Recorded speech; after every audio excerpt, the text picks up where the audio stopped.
Hey there mga my loves, Leo! Thank you so much for always staying here with me in this channel. Please do check out other channels kung interesado kang tumambay sa mga yan. Ang mga links po ay nasa description box. At yun nga na wala tayong gender dito, babae, lalaki, LGBT, cross-watchers, you can flip roles if you want. Of course, you can do that. And at the end of the day, you always have your free will. Of course, free mo rin na gamitin yan. So, mga babes, no, hi pala sa mga new subscribers. Ako po si Yan. Tuloy kayo rito.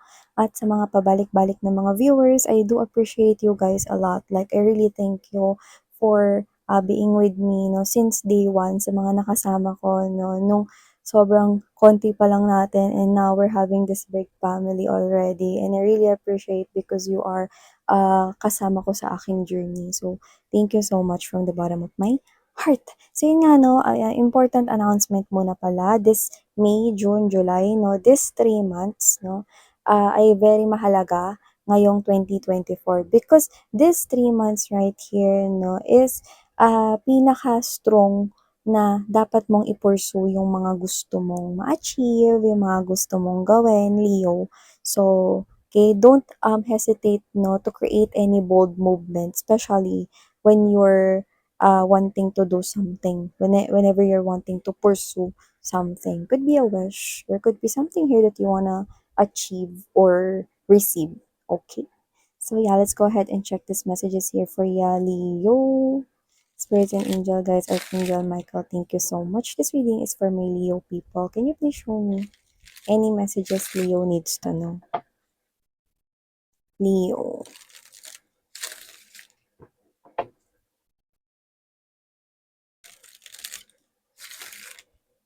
Yung may mga ka-in relationship ba kayo dito? Na iba kasi parang medyo naiinis kayo kasi yung partner ninyo posibleng meron ditong bisyo na parang sometimes naiirita na kayo doon. Ganon. So, I'm picking up more likely if it's not cigarette, could be vape. Alam niyo yung vape, no? Yung isang form na parang cigarette din, no? It's like, parang sinasaksak yun or charge whatever. Or if not that, pwedeng kahit ano. Pwede rin naman na drinking liquors, no? So, parang, ewan ko kung meron ba kayo rito na parang ano, na partner dito na hindi nakapasok sa work kasi masakit yung ulo dahil uminom kahapon. Hindi mo pala kaya yung sarili, yan tuloy absent.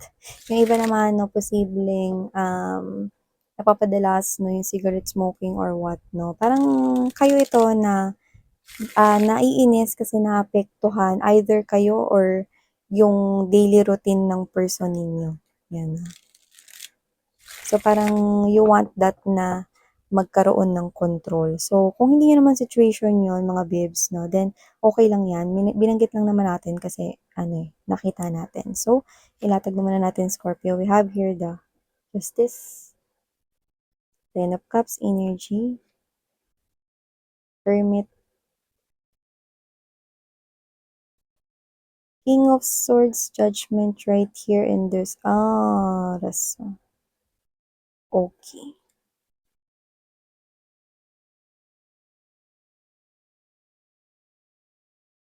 Pagdating sa love life mo, kung wala pa 'tong person na 'to sa buhay mo, nakita ko rito na medyo may kinakaharap lang siya rito na mga dapat niyang tapusin. Pero nakikita ko that your soul already made an agreement, yung mga souls ninyo.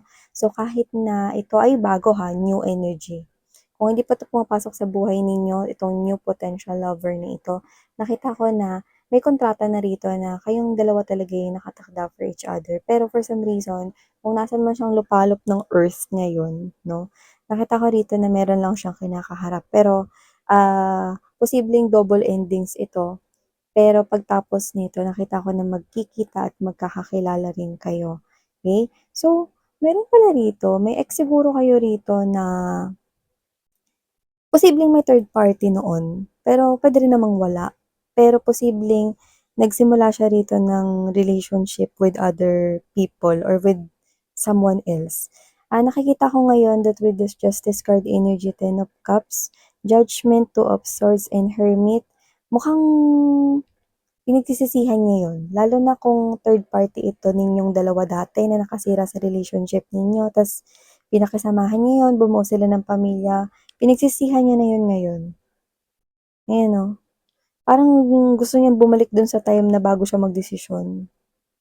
Kasi kung pwedeng bumalik noon, pipiliin niya ikaw. Kung kailangang mamili noon.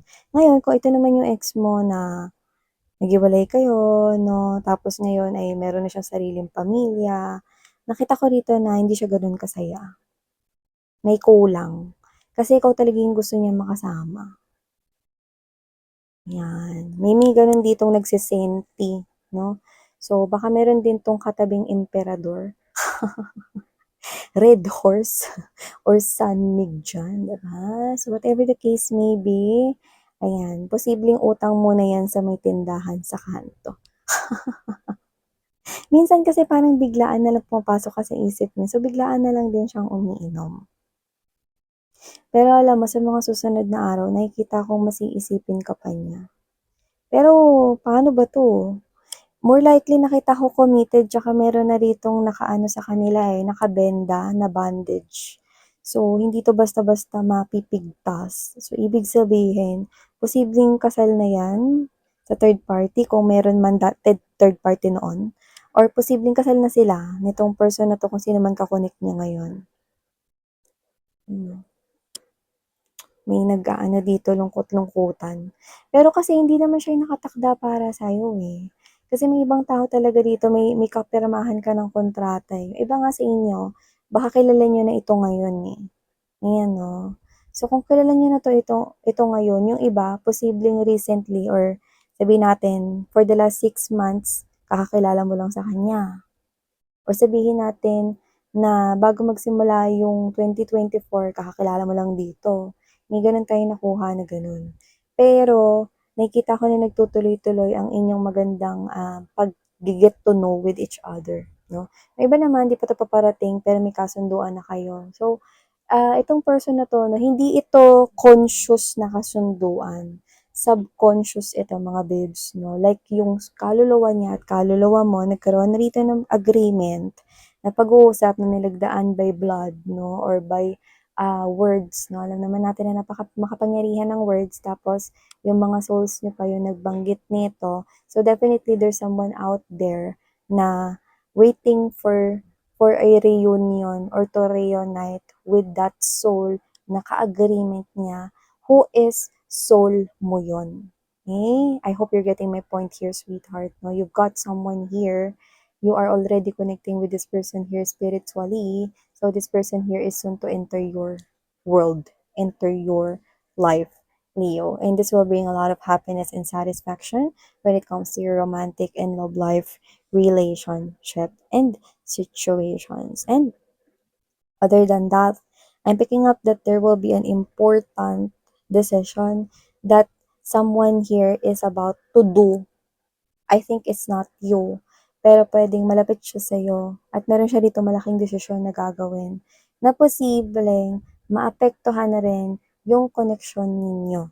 So, hindi ko naman nakikita na kung ano man ito, no? Posibleng hindi to love life. Yun yung nakikita ko rito. So, ganito yan Ganito, bigyan ko example. Posibleng lumipat kayo ng bahay. Okay, sabihin ng mama mo, lipat kayo ng bahay for the next 2 months here. Pero ikaw to na, pag lumipat kayo ng bahay, posibleng mapalayo ka dun sa workplace mo. Or baka mas humaba yung biyahe or tagal ng biyahe. May mga ganon. So, posibleng yung desisyong gagawin ng person na yun is maapektuhan ka rin. Okay? Or whatever that is, kunyari ganito, kunyari siya naman yung aalis, baka umalis siya kasi meron siyang kailangang asikasuhin or gawin. Okay? Pero, kailangan mo siya, sabihin natin siya yung nagluluto sa inyo. Siya yung nag-aasikaso. No? So, kailangan mo mag-adjust. Parang yung desisyong gagawin niya, mag-a-adjust ka rin. So, pwedeng ito ay isang family member or isang someone here na malapit sa buhay mo, ganun. Okay? So, kung kaibigan mo naman siya, pwedeng nasanay ka kasing lagi mo siyang kasama. No? Ngayon, pwedeng may oportunidad sa kanya na kumatok at grinab niya yon sanay kang kakwentuhan mo siya at nagkikita kayo, no, once a week, mga ganyan. Or whatever, no. Ngayon, mag-a-adjust ka kasi meron siya ritong desisyon na gagawin na may kinalaman sa sarili niyang buhay. Yan, no? So, may ganun tayong nakikita dito. Okay? So, maliban dyan, nakita rin ako rito, sakto summer, no?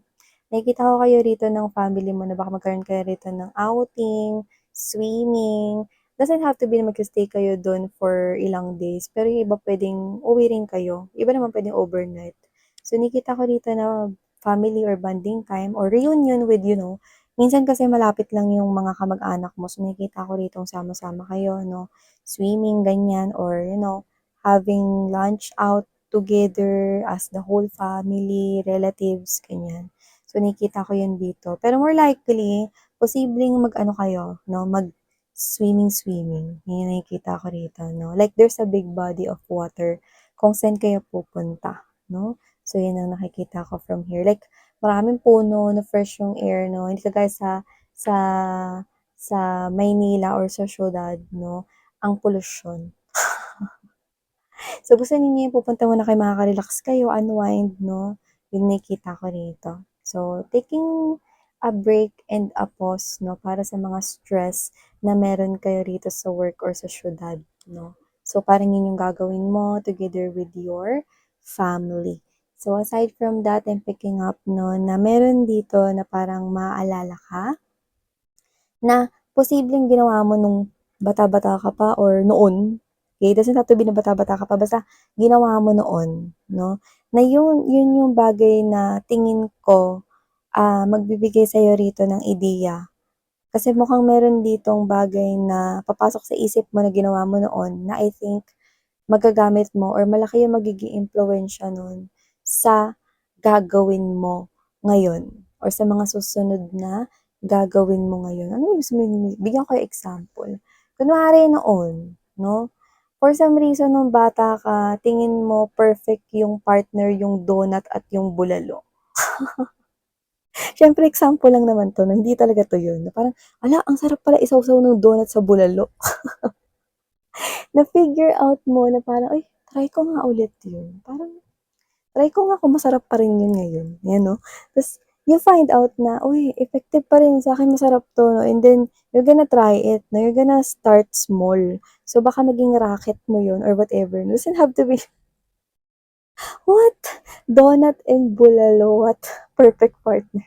Example lang kasi yon, no? Siyempre kahit ano naman yan. Basta meron kayong naalala noon na parang accidentally mo lang, natingin mo, aksidente mo lang yan na nagawa before. Pero, you like na yun yung naging kinalabasan, no? Or parang may pinaghalo ka lang na color before and then yung ganda pala ng kinalabasan. So, I do pick up na posible mo yun na maisip ngayon and I think makakatulong yun sa'yo ngayon. Actually, sa pamilya mo, lumalabas yung pamilya mo rito. So, posibleng magdala talaga yan ng money sa'yo. Yun yung nakikita ko rito, Leo. At ang maganda, okay, nakikita ko na meron ditong kontratang ihahain sa'yo. At kung ano 'tong kontrata na 'to 'no, hindi mo 'to pinaghirapan ngayong 3D world, kundi posibleng pinaghirapan mo 'to nung minsan ka nang nabuhay sa iyong mga past lives. So, nakita ko na yung kontratang pipirmahan mo is regalo yan sa'yo. Puwedeng kontrata or importanteng dokumento yan. Kaya naman yan ay bagay na posibleng maibigay sa'yo. Akala mo yan ay swerte o random lang, hindi po. Yan po ay regalo ni universe sa'yo dahil sa mga ginawa mo noon. Yan, no? Kaya panoorin mo, Leo, no? Maaring isa ka sa mga energy na nahagip natin dun sa reading na ginawa ko earlier or kanina, di ba? Na meron ditong bagay na gumaganda sa buhay mo. Yun ang nakikita ko rito. Yan. So, maliban dito, Leo, nakita rin ako rito na meron ditong makakaalala sa'yo na kontakin ka.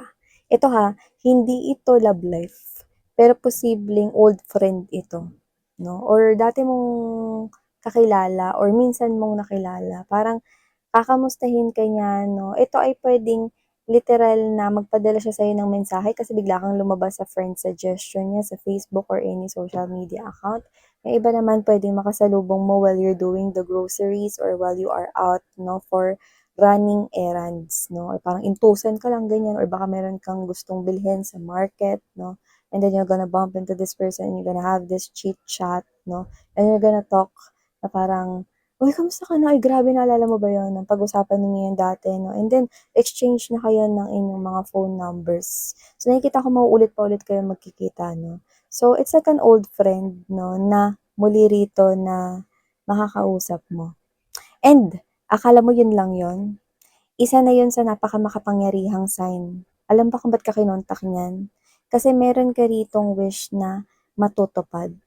Isa mo itong long time wish, Leo, na matutupad. At kung ano man ito, yang pagbabalik ng old friend na yan or pag-contact sa'yo ng old friend na yan ay isa sa makapangyarihan na sign na ang wish mo ay malapit ng matupad. So, kung ano man ito na paparating sa'yo, no, ibig lang sabihin nito na ito yung bagay na matagal mo nang hinihintay or inaasam-asam. Wow! So, claim it na, Leo, no? Kasi ito ay alam kong deserve mo. So, maraming salamat sa iyo and thank you so much for your time and effort here. Sarang Heyo, Love and Light. Please do check out other channels. By the way, my name is Yan po muli. Welcome new subscribers and maraming salamat returning subscribers. And yan, no? Iwan ko na sa inyo ang mga mensaheng ito. Thank you, Love and Light. Annyeong!